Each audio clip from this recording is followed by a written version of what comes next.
If you, like several one of us, has been dealing with issues in your online payment, in your loans, some UPI you made went to the wrong person, any other sort of transaction with your credit card as well, any kind of mortgage issue as well, what do? You go to independent agencies, you sort of track down the bank, you get after their lives on trying to resolve the matter, etc. Now, there is big breaking news for you, because in this country now there will be one stop for all sorts of financial complaints related to the RBI. There's a new scheme that has been brought in, already launched by the Prime Minister as well, where they talk about how there will be now this one nation, one ombudsman as well.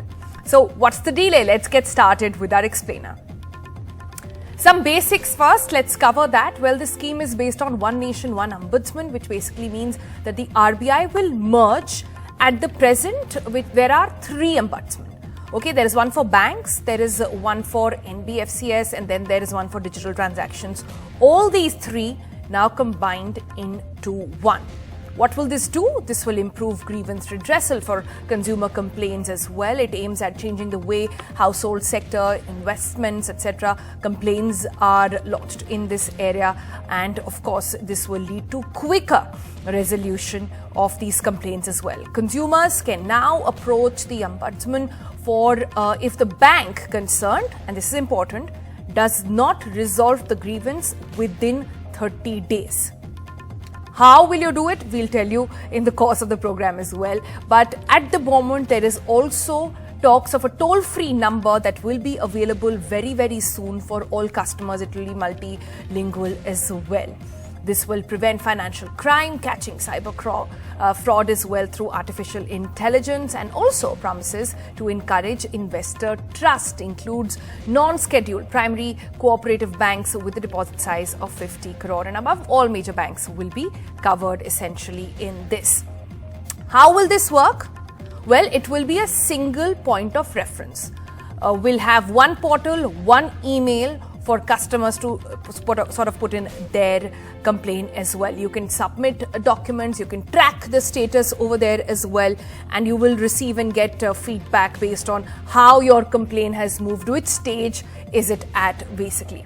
Redressal will continue to be cost-free for customers, for banks and members of the public as well.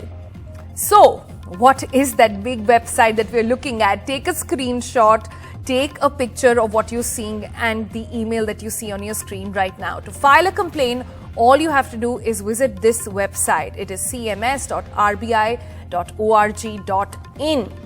There is also a dedicated email, which is crpc@rbi.org.in. These are currently the emails that you need to write into if you have any issue. There will be a toll-free number, we are told, coming in very, very soon.